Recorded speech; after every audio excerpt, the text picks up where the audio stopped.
Hello, everybody. Good afternoon, good morning, wherever you are. Today, I am very happy to welcome Cindy Ayers Elliott, who is the CEO of Footprint Farms, a 68-acre specialty crops. I've just heard you thinking about expanding the land.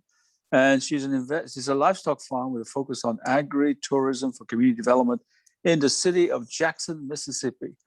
One of the interesting things about Cindy is that she used to be an investment banker. She's now traded high heel shoes for the boots, which is a very interesting transition. And I'd like to hear something about that, how that transition happened and how you actually handled it, because that's quite a difference from hanging out on Wall Street and then being in the field deep in mud, which we know farming is like. So why don't we start with that, Cindy? Why don't we ask you how you made that transition? There's an emotional component to it, psychological component to it, financial component to it, and just an interest in a different way of living, to say the least. So over to you. Thank you, Pierre. Yeah, thank you so much. Well, I gave up those red bottoms for work boots, and I haven't looked back yet. Let me just tell you. So it's a great transition. I am so proud to be a farmer. And I want to talk about that transition. It really wasn't that hard because I truly understand what life is all about. And life with the fresh air, being able to work and actually see your work make a difference is so important. And for me, it is a life-changing. With us being able to, as an investment banker, I traveled the world. I got to see a lot of things. I wouldn't trade it for anything. However, being a farmer and actually working the land and the soil and being able to meet these great people that farms that really make America and the world tick is better than any place I could be and doing anything I could do just by that. In itself, it is a world within itself. But as you know, we are truly the movers of the world when you think about food in every capacity. So for us and for farmers throughout, let me just say thank you, farmers, for everything you do, because I do understand that plight. It's not easy, but we know it's necessary. But for us, it is a way of life. It is a passion. And I would give up that tractor for anything, not even Fifth Avenue. This is maybe a slightly controversial quote, but I read a quote a long time ago, which I wrote down, by Malcolm X. And he said that land, which of course is the basis of independence, land is the basis of freedom, justice, and equality. What do you think of that?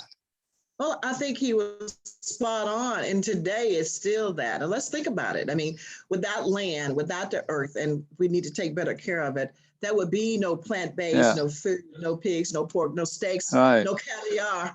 All of this is part of this. And just as part of this, when you think about what his premise was, and when he was thinking about the civil rights movement, what was happening at that time and period in life for him and for the people, especially Black people and people of color during that time, he understood the importance of land, which is something that we've gotten removed from, which is, I think, one of our reasons that we really need to talk about, Pierre. How do we get more people back into taking care of the earth and farming? How do we get more small farmers, more entrepreneurs, more people in the whole sustainable system of being able to take care of self and being sustainable? I think exactly what he's talking about now is what we're trying to do, is to be scalable and sustainable. Right. So you do, this farm is not just a farm, it's also an educational center. And I think you call it agri-tourism. Tell us a little bit more about that, because that's the point of leverage, right?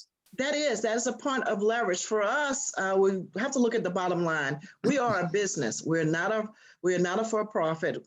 We work with several for-profits, but we are a full-scale business. So we have to look at our bottom line to take care of our obligations and to help continue to grow in our mission. The best part about this is the agritourism is about teaching, about letting urban areas, and we're located right in the heart of the city. We are 15 minutes from downtown Jackson, from our state capital. We are 15 minutes from our mayor's office. So don't tell the mayor I got the couch in the backyard. Let's not tell him everything. But we're close enough to and understand that we have a market, but we still have to be able to grow it and to supply it. And more small farmers and more farmers locally is so needed throughout this country, not just for us, but throughout. That's one of the ways that we can look up sustainability. But the teaching aspect is bringing school children, bringing people in to see where your food comes from, to see what it takes to grow that tomato or that tomato, to see everything that goes into, when you come to a farmer's market, the work that has gone into the preparations to get there, to be able to bring local, healthy, affordable foods to our community. So that's the important part for us. It's a teaching part. We always say, and this is my quote, we do more than just put seeds in the soil. We also put seeds in the minds. And that is the economic growth that we need to have. Mm-hmm. You know, I met Alice Waters some time ago. And of course, she's got she did have, I don't know if she still has it, this whole program with high schools, right? Where she puts half an acre and she teaches them all sorts of life skills, including mathematics and geometry. And incredible. I mean, it becomes a complete curriculum. Yes. So do you know what she's doing as well? And is it related to what you're doing? Is it related to that? Yes, very familiar with that. In fact, we looked at that to pattern. We're doing similar here on the farm. We're doing it with 4-H. We're trying to utilize every area that's available that we can bring together to help have other components. So with the 4-H, we're able to work with schools. And now in the city of Jackson, we now have ag programs in several of our high schools. So that makes it easier to get into our minds of our young scholars to let them know what's available and what they can do right now in growing, but also taking care of the land, but looking at agriculture as a way of life, as a career. They don't realize that you can get degrees in everything that's ag that is truly just life. So that education component comes into that. But we're looking at also bringing them in new ways. You know, I'm not a traditional farmer. I've only been doing this for 10 years, but I feel totally empowered by the knowledge that's out there and utilizing all of the avenues like this great program that you're doing as patterns to go by in order to form our small part of this footprint. And it's footprint for a reason. It is just a footprint. It can have many, many more steps beside it to actually help it grow. But we're utilizing great programs like Heifer International, some of the other partners that you're partnering with, and taking some of that to fit our program or to help us build around that, because you're proven. And once you're proven out there, you don't have to recreate this. You have to go and pull the biggest parts out that actually affects you and how you can make your side more strong and available. So that's what we do here at Footprint. Yeah. So, you know, one of the components, and you're an investment banker, so you understand finances really well. Getting into farming, especially if you've had some disadvantages and some discrimination, such as the African-American farmers and other ethnic groups, what are the major barriers to actually getting into farming, becoming a farmer? Yeah, it is a lot out there, Pierre. And as you know, one of the biggest things that we have to get past is first our mindset of thinking that farming is still slavery, or thinking that is sharecropping, to really look at this as the business it is. I have to remind people that the Department of Defense budget is only number one, second to agriculture, which should tell you the importance of food and everything that goes with that. It's not just the seeds, you know, it's everything, it's water, it's air, it's life itself. And farming is that. So looking at it differently as a business, but being a Black woman and being a woman, period, and going into this field of agriculture and farming, you know, I had all type of looks, but the thing that made the difference is that I went in and I researched and I knew the policy. I knew policy. I knew what was going on with the programs. I familiarized myself with the people that knew what was going on and to understand what's in place. Now, even knowing the policies, you still had barriers because it takes a long time for good news to trickle down, I think, and the changes that's happening in agriculture. And small farmers, especially farmers of color, that's been around for a while, has been so discriminated against. They are very, very cautious of doing anything else with USDA or understanding there's new programs. But when we're looking at bringing in new farmers and other farmers like me that's coming from a different path of life, coming back into this arena, understands that policy is important and being able to understand how that implementation of policy goes. That's the reason the Farm Bill is so important. What's happening right now with Secretary Vincap is so important to know and to have those voices in the community to be there to bring the right information to you. I believe new farmers will be more farmers once they understand how you do the practices to get in. Now, the other problem is land. We still have so many farmers who want to farm who are landless. What do we do and how do we connect them with other farm owners of land that's just sitting idle? How do we integrate? How do we bring that in to do a combination of younger, old, new ideas, old ideas to make this work? And I say we can. It's just a matter of how we lay it out for it to happen. Yeah. As I think I told you before we actually went on air, that we Heifer are working in Starkville in Mississippi. Yeah. And one of the interesting things, we're working, and we've got a demonstration farm that's going very well, by the way. But the interesting thing is that there's quite a bit of the local African-American community has quite a bit of land. It just isn't productive. It hasn't been, they haven't gotten the training that you would offer. So, in terms of this is how you farm. They have no idea, but they have the land. Interestingly enough, that may be very unique kind of situation.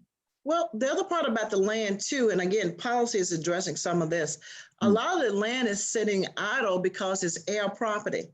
It's air property because no one has truly control of it to be able to utilize a lot of the programs that's available to them. So even in the last Farm Bill, some new language was put in place for air property to, instead of having to have 100%, you can actually now have 50% and set up some type of trust for the other heirs to be able to put that land in operational and utilize some of the programs that's available. Without having a clear deed or having a lease, you cannot get into any USDA programs. So in essence, then what do? You don't have access. And that's the key part of being able to move and to produce more new farmers, to seed more new farmers, is having access to the programs and to the dollars that's available to do that. We know farming is expensive. You have to have the right proper tools in order to get the proper yields that you need for it to be a business. Now, I'm also projecting that hopefully some of this will change with some of the new policies, but it's been systemic, intentionally racism policies put out there. That change has to happen. And I think right now, some of this is trying to come to light. At least we're talking about it, and it's being talked about. And so something has to be done. Yeah, I thought my understanding is that the Biden plan, the rescue plan, contains a fair amount of money specifically targeted, right? Am I right? Well, it is some that's there. It is specifically targeted, but I always say that the details is in the small print. It's now being developed to what those policies will look like after this has been passed. And the way it's being set up now is ground floor. I'm going to do my input into that. I was on a call yesterday with the White House and with Mr. Goldman, who will be heading that, Dwayne, who's from Arkansas. Oh, really? Yeah, Goldman. Okay. Yeah. So to be able to get some inputs in, as well as looking at the policy center. We have a national policy center that's just been established about 3 years ago for disadvantaged farmers and ranchers. And we're hoping that center too will be able to get in there and not only help set some of those written policies, but also to be able to bring that out to the farmers for implementation of it. Okay. We don't have a very strong advocacy program at Heifer. We generally have sort of, avoided it or something, but I would like to be involved. So let us know how you're working. And if you'd like our support or our help, we'd certainly be glad to do that. Okay. Oh, thank you so much. Yeah. We need your help. We need that. Yeah. We need that because, Hereford itself, what, over 66 years, you have this foundation part of so many programs that you went into, you learn, and now you have best practices. And all of this can be used, just like what's being used in other parts of the world, we can be using it right here in Mississippi, right here in other parts of America that works. And sometimes I feel like, we need to start back from scratch, from coming up. But Pierre, the other part that I'm excited about is now looking at growing other than just in soil. I'm excited about water-based growing, about aeroponics. Oh, you are, yeah. Yeah. Yeah. No, you've got to come to me right that's now. Something I really want to get more into, because I can see this, especially for urban areas. Aeroponics, Absolutely. of course, is the independent tower growing. Yeah, and you can put one of these in your kitchen or in your living room, the only tool you need is a pair of scissors, and that's love to show your plants that's growing and to check the pH, which is another educational component that we could use in teaching science and math. Just by doing that, I see that as future scientists looking at this and having a warehouse of fields that's enclosed with solar, utilizing the technology that we have now in growing water-based food for this world. Well, I invite you again to come to our headquarters, because we've got a hydroponic setup at the back of it. And it's been really interesting. And we've got fish. We've got this interaction between fish, water, and the plants, right? So the fish waste is actually the fertilizer for the plants, and this whole setup. It's quite complicated, I warn you. Well, that's aquaponics. Yeah, aquaponics. It was aquaponics. Right. And aeroponics can be an individually based. So you can actually put this in rural areas as well as urban, but especially in urban areas. Yes. To get more food available, fresh food. Yeah. So tell us, this has been a fascinating conversation. Tell us a little bit about your farm itself. I know you're bringing animals and vegetables, and so how are you running the business? Because that's who we are at Heifer, right? We're farmers. So I don't know if the audience is particularly interested in it, but I know I am. Well, let me just tell you, it is truly a business patterned after what I used to do in my former life. We have the vision. Really? Yeah. Yes, we empower people to do what they do best. I got some great farmers that's here, and they don't just work for Footprint Farms, they are part of Footprint Farms. We do a leasing program for 4 of our farmers that's here. We lease them an acre of land for $1, just $1. And they have their own acre, but we do everything in a cooperative model where we're doing everything together. The equipment is Footprint Farms. Right. We're doing our part, they have theirs, but we rotate everything together because we grow a lot in high tunnels. So we can actually grow a longer period of time. Right. So these high tunnels are not greenhouses. Everything is grown naturally with the soil and with the sun. Right. But it gives us time to grow longer periods. Yeah, sure. For our seedlings, and then longer after. We had December tomatoes in Mississippi. It's unheard of.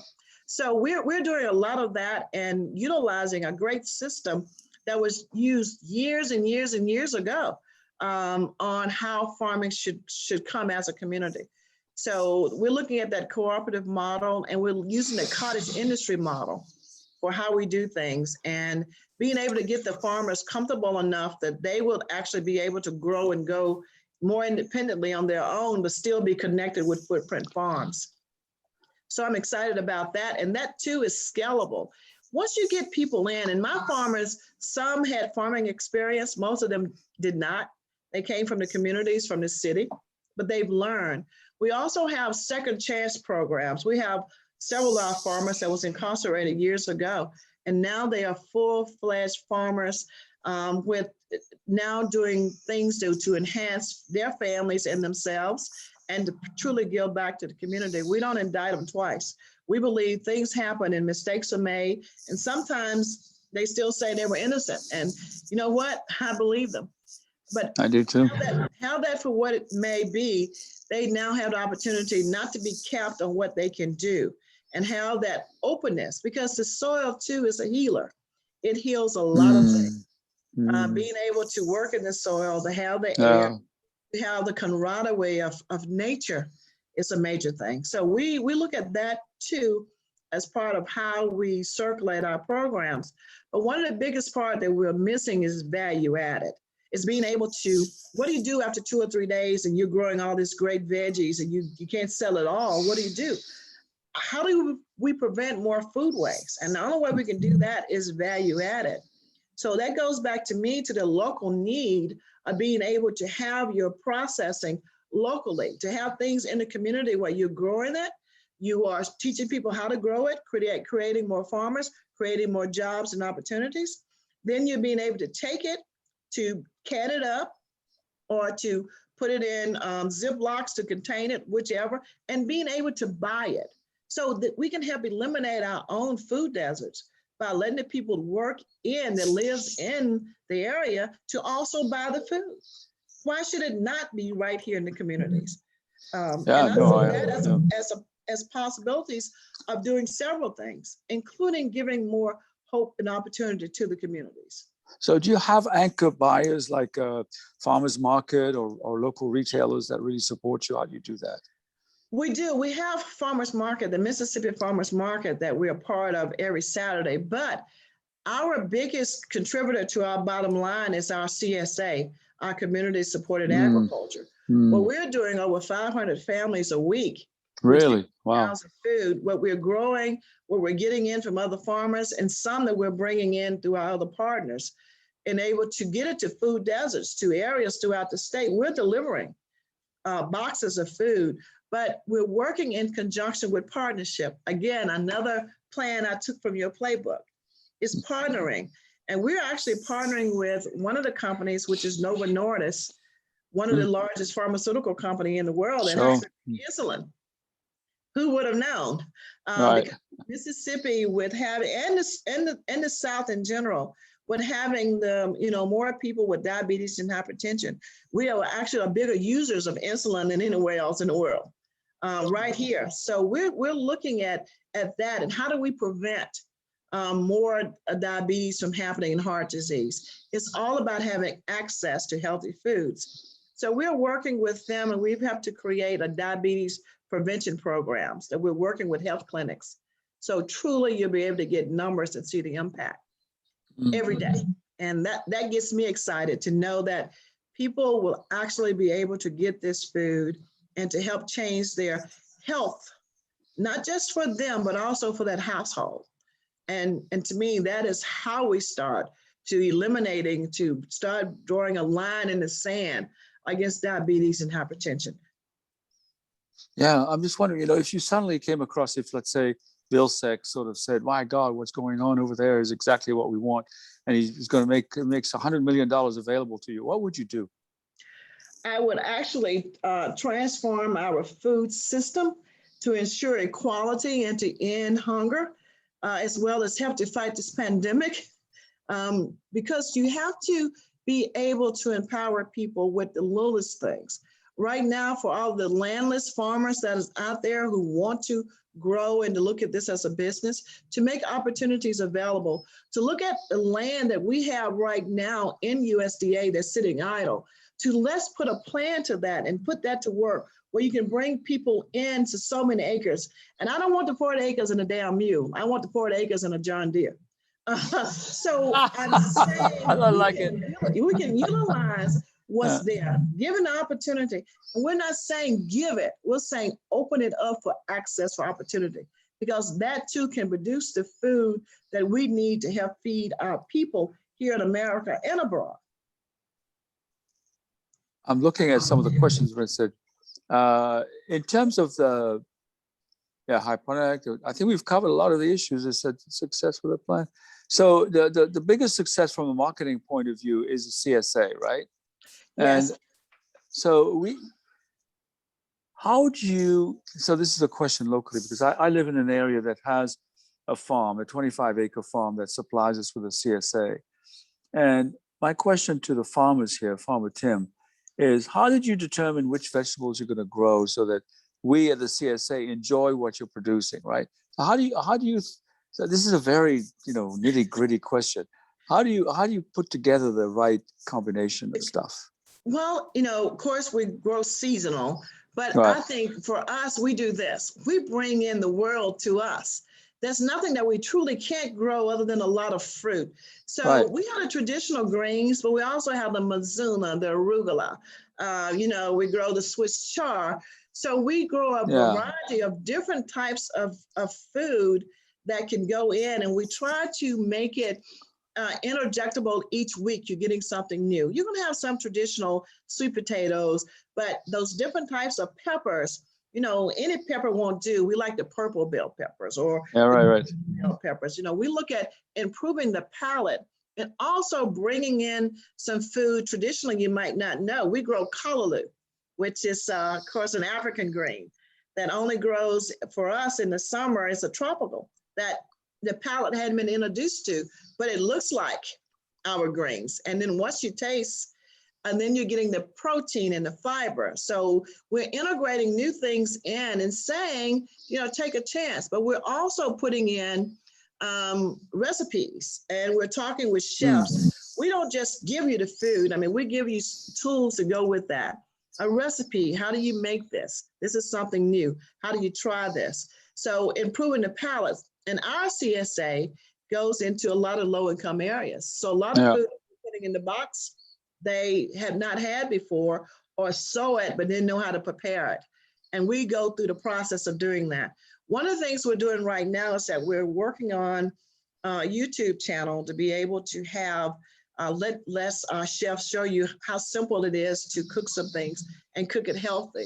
And we're not talking about, glamour. We're talking about things that ordinary people like me in the kitchen can do, even how you cut your onion up correctly. So things that will help, because also a lot of our generations don't know how to cook. No. So sending all of this fresh food in and they have no idea how to prepare it, it's going to waste. So of course. we have to integrate more things in place to make it work. And we won't leave out the bees and the honey.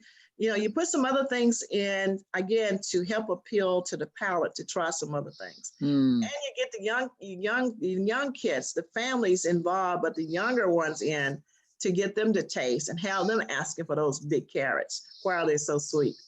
And you start there as well. There's some things that can be done. There's no reason why we can't enhance it even more. Right. So I'm going to go appeal to your investment banking head. What's the minimum size of a vegetable farm you think that can be profitable?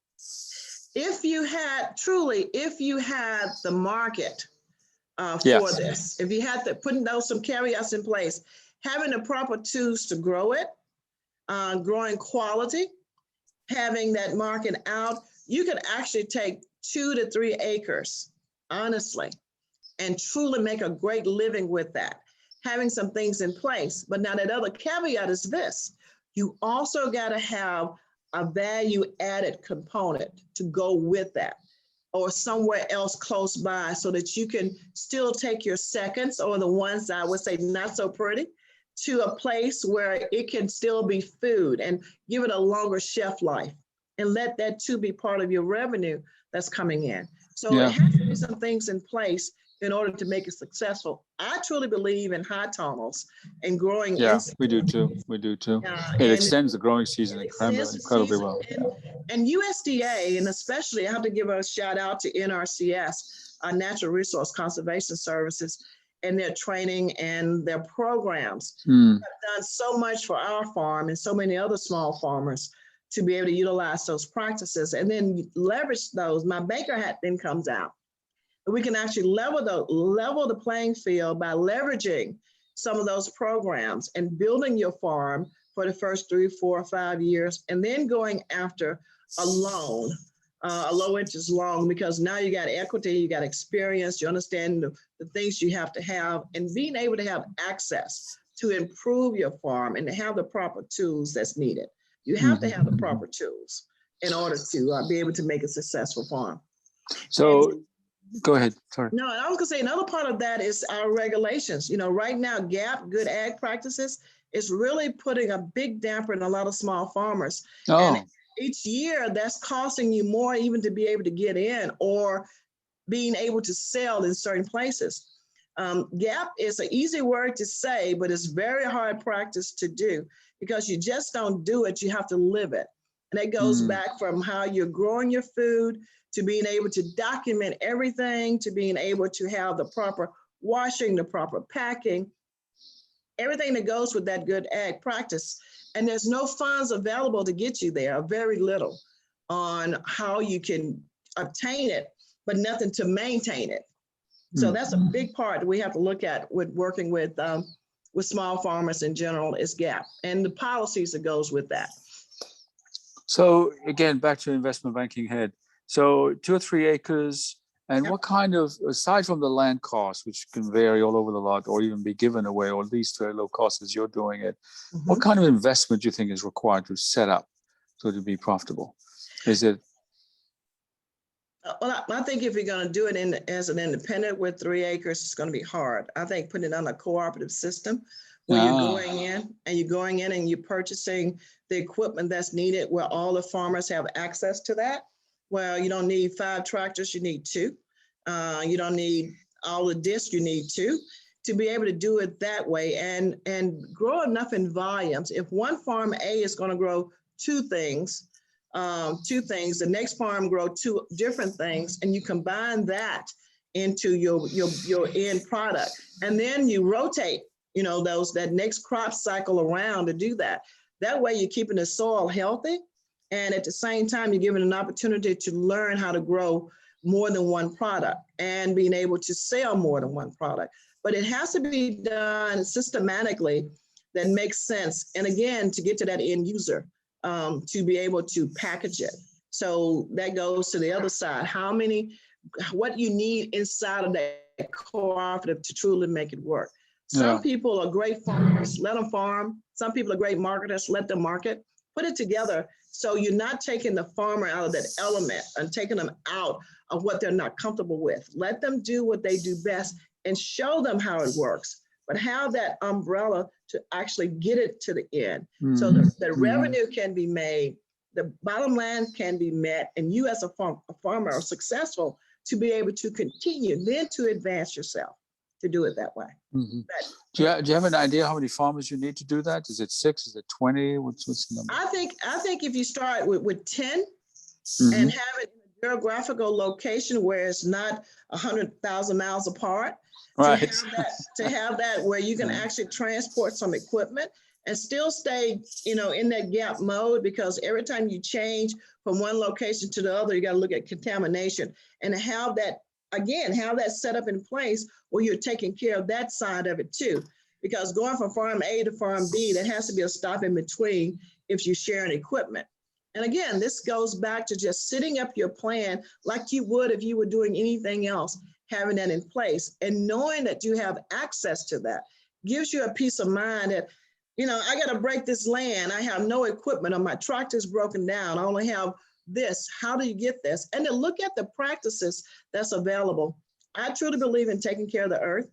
And I think one of the practices that's not enough of right now, of course, is no-till, but being able to use mulch, the plastic mulch to actually grow in, to grow that instead of using so many chemicals. You can actually, and I'm not saying not use chemicals, you have to use some, but it's how much and how you use it. Right. The practices of taking care of the earth and doing different types of this and growing, being able to do it in mulch and not having to spray for grass. It's one of the ways that we can make the bottom line better and also make the food healthier. Yeah. No, this is really interesting because we've got, as in Starkville, we are actually, we've just got a pilot project, and we plan to include more farmers. And in conversation with my colleagues, I said, should we aim for 25 farmers, 10 farmers? How do you get to an answer that is actually economic and scalable and of course profitable for the farmers? But you've given me a good hint here. That's good. The land, although I'll tell you, the farmers that we have in Starkville, they have a lot of land, like 20 acres each, which is, no, it's not good land. It's clay, but it's good for, it's okay for, it's forested and it's good for animals. Yeah. And then of course, for them having the access to the grain that's needed in order for it's a big cost. It's also a big cost. So you got, again, tools is part of that as well. That is the tool. You got to have that in place. And the type of feeders that you need. I mean, it's not, when you think about swine or pigs or cows, it's not traditional type of farming anymore. There's a system. There's things you put in place. There's feeders. That's a calculation of understanding what is causing you to grow it. And that's a big part of, are you successful? Is it causing me too much to do this crop? So all those things have to be in place. So that's an educational part of it, but it's also access to things. Yeah. And Cindy, we could go on talking. I mean, we're, and that's what happens. You put farmers together, right? Just keep talking about it, so much stuff. But I want to thank you for coming on board, and I wish you the very best of luck. The invitation for you to come to our ranch and to our headquarters to look at what we're doing and to learn from you, and perhaps you can learn something from us or what we're doing. You're cordially invited when it's safe to do. I don't know if you've been vaccinated yet, but you have? I have both. And okay, all my good. farmers, as well as all my farmers. Yeah, We're frontliners. Yeah. Yeah, our farmers too have been vaccinated. So you can come anytime you want. Just let me know. And if you got time, it's not too long a drive from where you are, from Jackson to it's not to Little Rock. To Little Rock. It's not too bad. So, yeah. But you are we'd love to see you and show you what we're doing and learn from you and be back and forth. Okay. Thank you so much. I look forward to the visit, and to all the farmers out there. All We right. can do it. We need you, Pierre. Thank you for everything we you need do. you too. Thank you. Take care. Bye-bye. Ciao, ciao, Cindy. Bye-bye. Au revoir.